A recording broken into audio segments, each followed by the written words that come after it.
from slavery to freedom.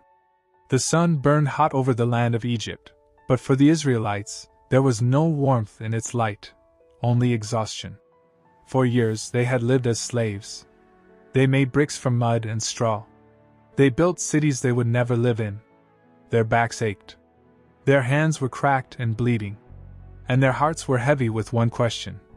God, have you forgotten us? Among them was a young boy named Eliab. Every night, he would sit beside his grandfather outside their small hut. Grandfather, Eliab would whisper, will we always be slaves? His grandfather would look up at the stars and say, no, my child. The God of Abraham, Isaac, and Jacob sees us.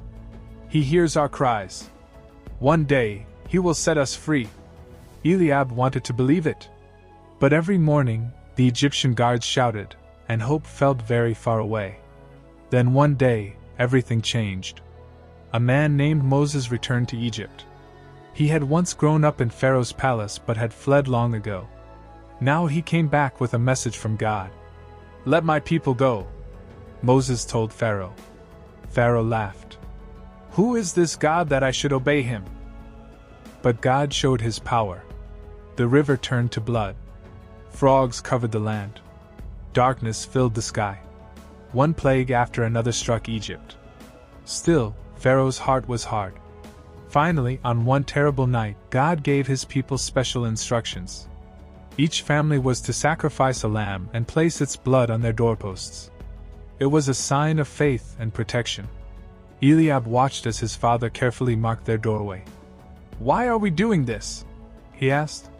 Because God is about to rescue us, his father replied softly.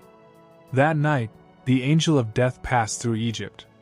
But when it saw the blood on the Israelites' doors, it passed over them. By morning, Pharaoh was broken. Go, he shouted. Leave my land. And just like that, after hundreds of years, the Israelites walked out of Egypt, not as slaves, but as free people. Eliab couldn't believe it.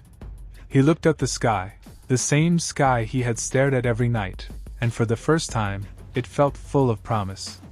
But freedom wasn't easy. As they journeyed, they reached the Red Sea. The water stretched endlessly before them. Behind them, dust rose into the air. Pharaoh had changed his mind. His army was coming. Fear spread through the people. We should have stayed in Egypt, some cried. Eliab felt his heart pound. Was this the end? But Moses stood tall. Do not be afraid. Stand still and see the salvation of the Lord. He raised his staff, and God did the impossible. The wind roared through the night. The waters of the Red Sea began to part. Walls of water rose on both sides, and a dry path appeared in the middle. Eliab grabbed his grandfather's hand as they stepped forward. They walked between towering waves, their sandals on dry ground. When they reached the other side, Moses stretched out his hand again. The waters crashed back down, swallowing Pharaoh's army. Silence filled the air. Then, slowly, it turned into joy. They were truly free. Eliab looked at his grandfather, tears in his eyes. You were right, he said. God did not forget us.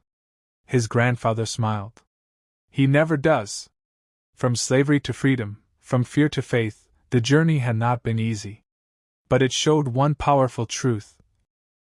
No matter how long the night feels, God is always working toward freedom. And sometimes, He makes a way where there seems to be no way at all.